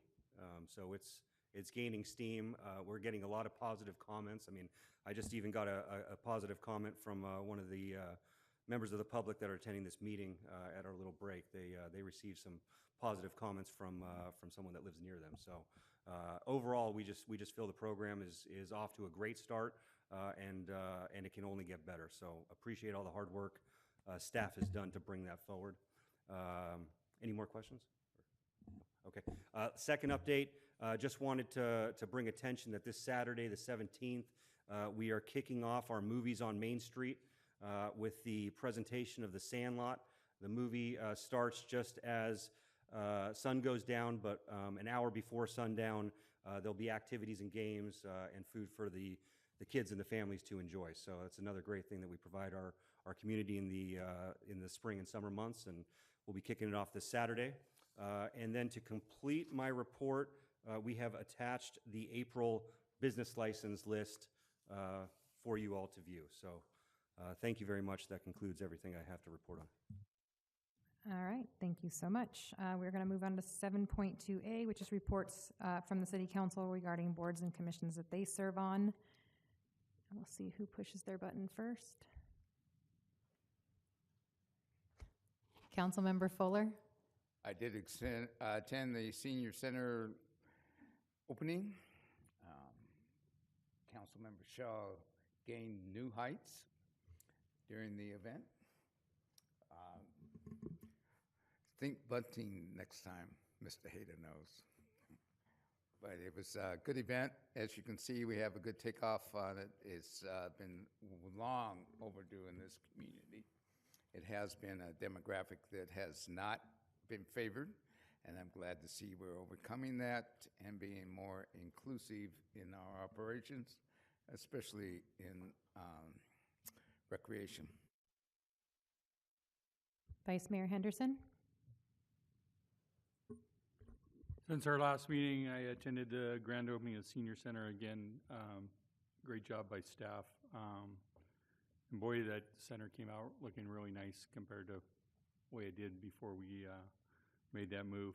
Also, Diablo Water, Friday Night Bites, Freedom, One Day at a Time, Cinco de Mayo ceremony, the Special Olympics of Freedom, and Local 1230's kickoff for the NBA. Councilmember Meadows? Since our last meeting, I attended Transplan last week, got a presentation on Highway 4, and then I also attended a virtual meeting that was hosted by MTC. We have two senators, Wiener and somebody else, Wiener out of San Francisco, that is looking to have legislation place a ballot measure on the 26th ballot to bail out 3 or 4 transportation agencies to the tune of about $3.5, $3.6 billion. BART's one of them. Muni in San Francisco, Caltrain, that's San Francisco and wherever, San Mateo, wherever. BART's bailout is looking, I think, around $1.4 billion is what they're looking for. It was just a presentation, some questions. They're looking to try and push this, like I said, to the ballot. They're trying to determine how they determine who's paying what. And right now they're talking about like AM boardings, which AM boardings means us out here in Contra Costa County getting on BART to go to San Francisco to the jobs. I don't agree with that. San Francisco might want to take a look at is population base, because we have 350,000 plus more people than they do. So why should we pay? Why should we pay to go to their jobs? I mean, I've said for a long time, bring the jobs out here then. So, but be looking for that. It's coming. Councilmember Williams? Okay, it's been a while since we've been here, so I apologize in advance. Attended Cal City's Leader Summit, talking about some of the stuff that you're talking about right now. We advocated with our legislators regarding the state needing to listen to voters, fund what matters, and protect our cities. So, namely, funding homelessness programs that actually address the problems. So right now, 8 in 10 cities fund homelessness encampment resolutions from their general fund. A big portion of our conversation was about funding Prop 36. Since it overwhelmingly passed, we need to fund the implementation no matter that there is currently no funding that's budgeted for it. Also talked about Prop 4, $10 billion funding bond for climate change with new dedicated funding to address the issues and protect innovation. Governor does want to use some of that funding for other projects, so we were advocating for keeping it what the voters voted for. All right, we talked about Cabaldin's SB 299, zoning ordinances and rezones matching general plan. Then we had a bunch of sessions. So we did one on bridging prosperity. That was a really interesting one. I've got cards for you guys. And it was leveraging affordable housing to spur economic development and community equity. So we had really interesting presentations. They were talking about some pocket parks and street vendors, office/community space. And they said a great role model to look at was the San Diego Complete Community Program, because it leveraged a bunch of federal dollars with a bunch of city and county funds. Okay, let's see. Okay, let me skip all this stuff. I did a session on today's roadmap to economic development. So I was talking about climate action, zoning, and housing. how industrial distribution delivery is critical for economy, and how retail is not just retail anymore. So kind of the conversations we've been having this whole time, we need more of the industrial distribution type roles here because retail's just not coming back. But they did say that the biggest boom in that sort of retail space is spa, medical, and creative spaces. Also talked a lot about green economic development, which, as you know, was one of my key points for when I traveled to China, was talking to green economic developers, and grabbing public dollars, infrastructure, public transportation, roads, bridges, water infrastructure, clean energy, and using zoning as currency value. Okay, let's see. We also had a presentation on social trust, and they highlighted something that I don't think anybody would be surprised about. But in the US, social connection has dropped significantly, which has a huge detriment on health. So that part's kind of confusing. Half of all US residents have 3 or fewer friends, and social trust has steadily declined since the 1970s. One interesting statistic that I pulled out is that there is a 67% increase of social media posts being reshared if they dehumanize or insult somebody. They get the most engagement, so I found that interesting. And as cities, they urged us to bring people together instead of allowing people to isolate. It does require intervention on the city's part to move from a car-centric to a more walkable environment in order to attract more mixed-use developments. Okay, I also attended the Studio 55 ribbon cutting. Amazing job. Staff did an amazing job. I think that was the best, most well-attended ribbon cutting we've probably done. So kudos. I know it's paying off. We had lots of people who were interested. That's why I was surprised about the pickleball, because I got accosted by pickleball participants. So I also attended a parade planning meeting. So we're going to have our 2nd annual Summerfest parade. Anybody who's interested, come see me. I'll send you the link to sign up. We have confirmed with most of our partners, and I think I was pressuring the city team to put something cool on. So also attended the mayor's conference. The bulk of it was an East Bay mud presentation. But one interesting thing I wanted to take from that was talking about, especially in fires, is evacuation planning, and how does the city practice all of that. So that was a really interesting point that they touched on. SB 63, which is different from that one but related, did make it through committee. More to come by end of July. I think I've talked about this often as it comes up in transit. It's not a bond. It would be dedicated funding, potentially from a sales tax. They haven't decided yet. But the one thing that we're advocating for is return to source funding, because it will virtually eliminate all of the smaller agencies like what we have out here, Tri-Delta Transit, what Livermore has, all of those, because we don't have BART. So also wanted to let everybody know that there's going to be a Port Chicago remembrance on July 17th, and we have a new cultural resource center coming to the county, and I think I'm done. Are you sure? I'm just kidding. All right, so since the last meeting, the 23rd to the 25th, I was also at the City Leaders Summit in Sacramento. We did meet with Assembly Member Lori Wilson and Senator Chris Cabaldan to discuss current and upcoming legislation and how it does impact Oakley. Highlight on a couple sessions. Because this was a City Leaders Summit, some of the sessions were a little bit different. And so a lot about building community trust, how to bridge the trust divide, aligning goal setting and performance evaluations to retain top executive talent. We may have the best of the best here, but we want to make sure that we have all the tools to retain them. Partner in local governance strength, continuity, and leadership in modern local government. Successful local government relies on strong partnership between elected officials and their professional staff.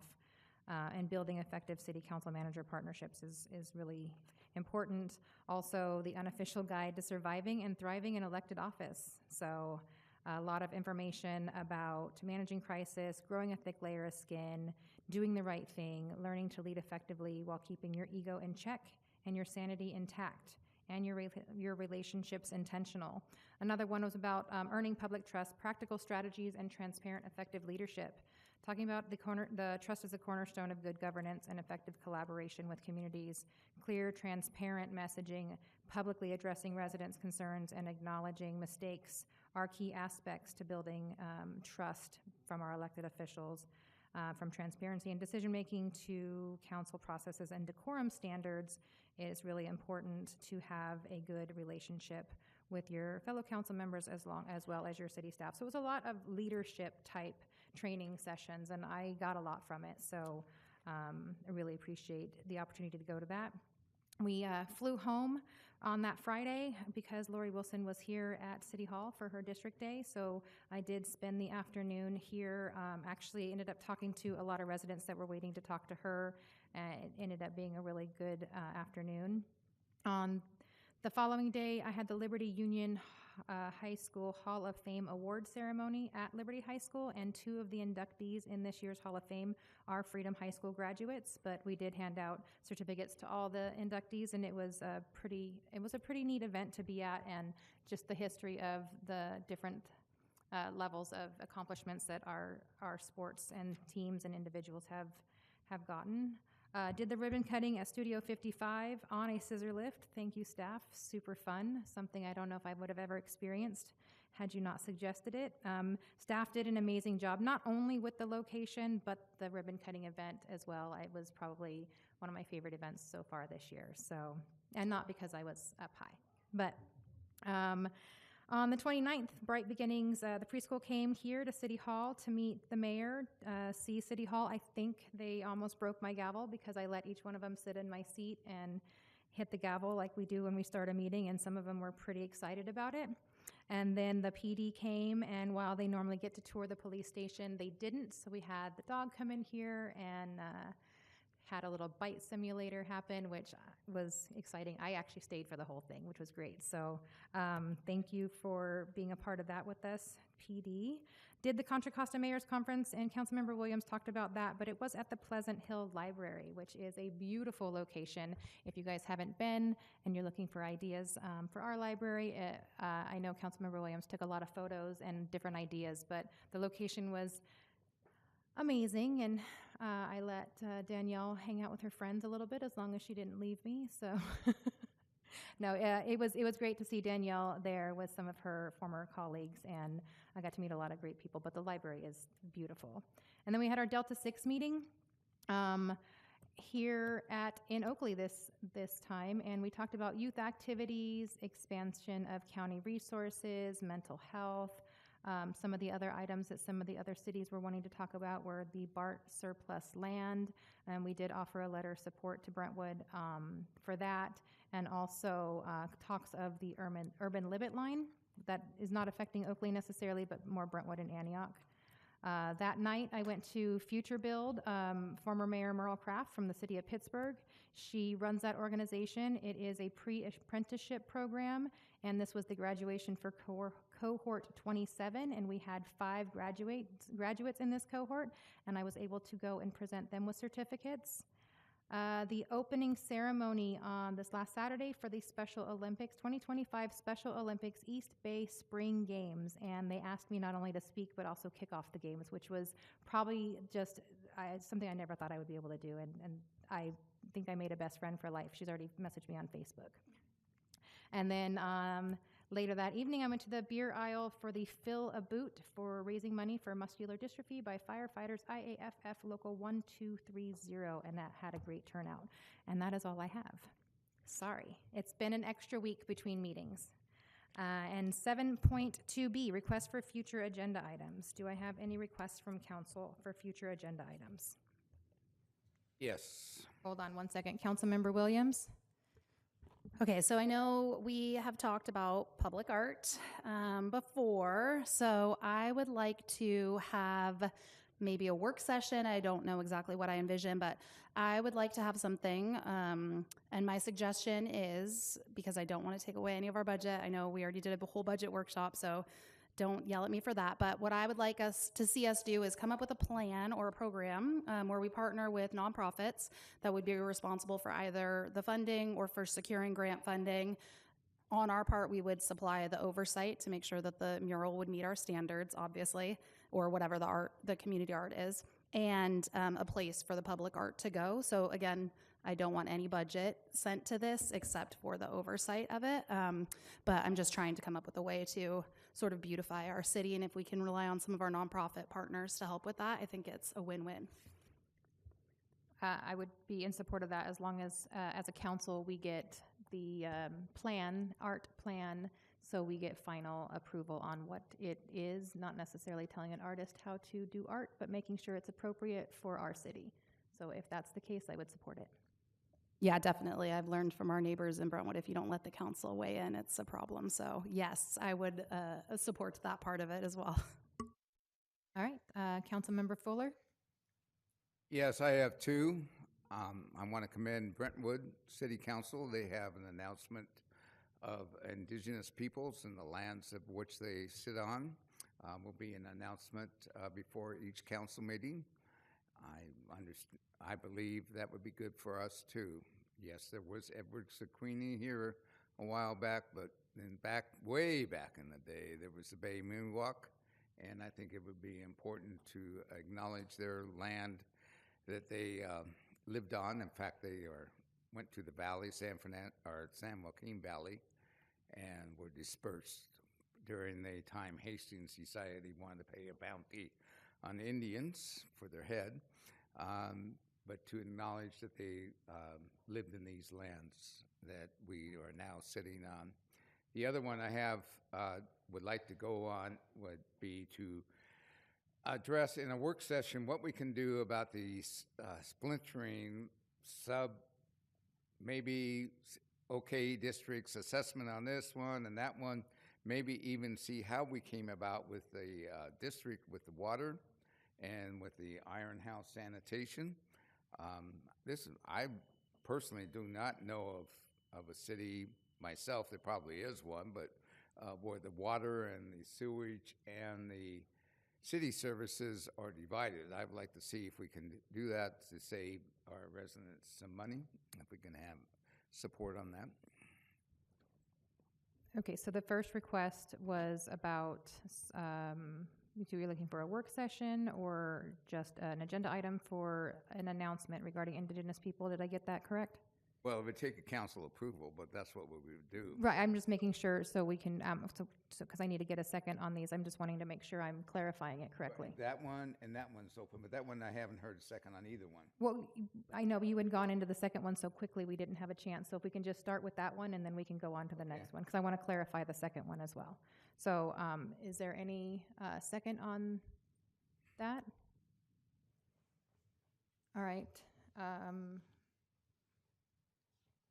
I would like maybe some clarification if we're talking about, I know we have a policy for proclamations and stuff, so if we're like suggesting like land acknowledgements and things like that, I'd be open to a work session on that. As I heard it's the land acknowledgement announcement that you do at the beginning of a meeting or something. That's what I think Dr. Fuller is asking about. Yes, in academia, in other municipalities, in throughout where people have colonized lands, especially it's the Miwok land that it was in here in the San Francisco area.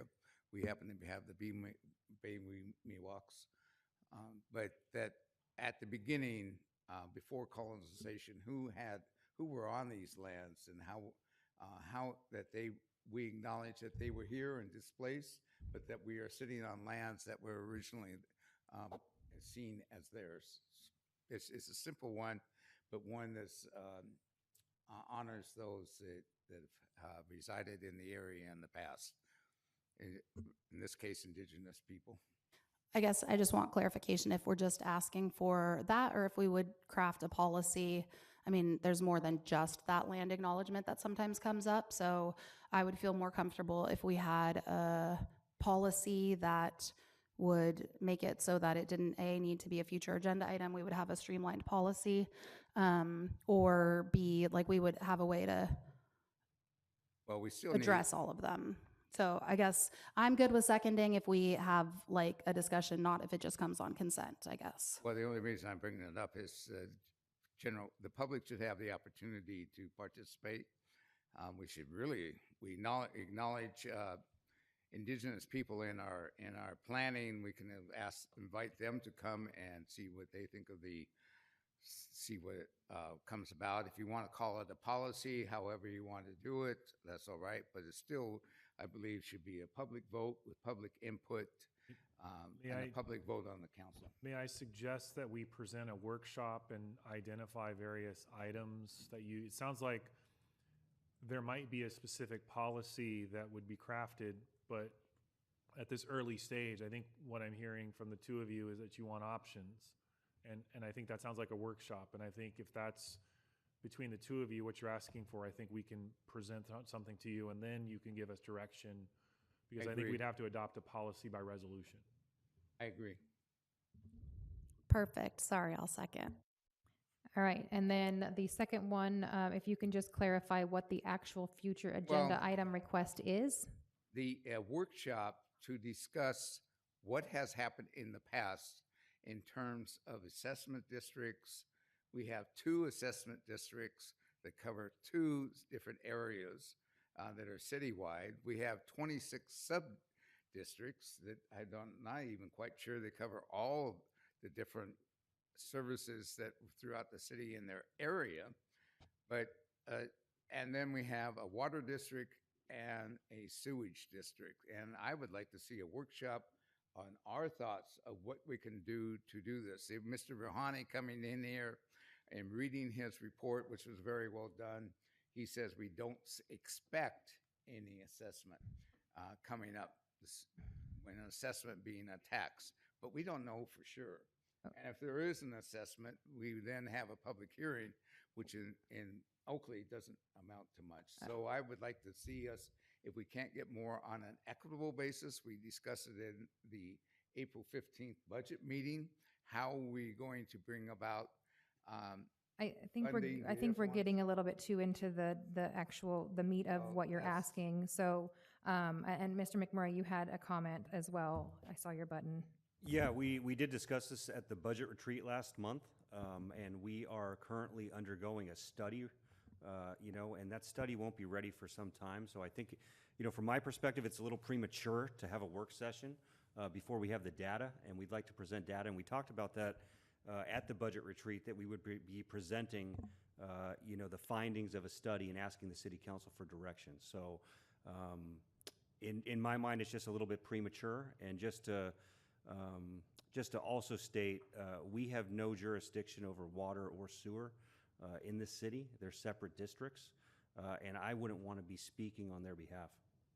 Well, I understand what you're saying, but I appreciate that. I don't know what the whole scope of it is, but I would like, if nothing else, to come to an understanding how we ended up in this situation, which is highly unusual for me. I would recommend you go to both districts' websites where they have information about how both districts came about. I'm sorry, say that again. The information you're asking for is available on both the water and sewer district's website. Okay, thank you. All right. So am I seeing any, I agree with Mr. McMurray. I think a work session is premature until we have that data, but I'll leave it to, no? All right. So seeing no second, we are going to move on to work sessions. We have none. And closed session, we have city attorney performance evaluation pursuant to Government Code Section 54957. And we will be adjourning after closed session. Thank you all for joining, and we will be back in 2 weeks.